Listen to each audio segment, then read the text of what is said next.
कमलेश राजपुरोहित जी धन्यवाद। जो उच्च पद पर बैठकर लोगों को धोखा देते हैं, भगवान कभी भी क्षमा नहीं करेंगे। जितने दिन का जीवन है ये विचार करना चाहिए। आपकी बात बिल्कुल ठीक है, बिल्कुल ठीक है। किसी को कर्म का फल सबको मिलता है, हमें सचेत रहना है।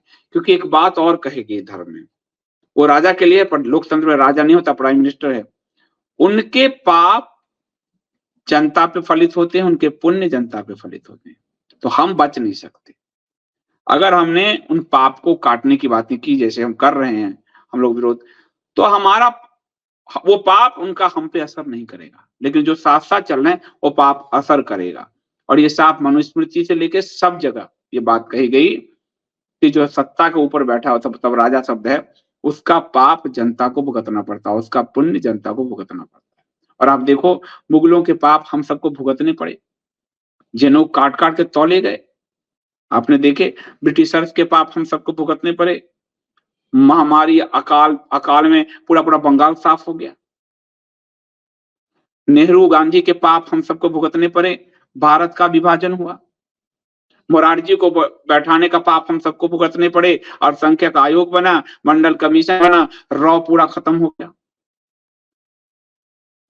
तो इंदिरा गांधी को बैठाया, उसके पाप भी हमें मिले, युद्ध में हम गए। उसके बाद जो है खालिस्तान मूवमेंट खड़ा हुआ पंजाब में, वो आपने देखा।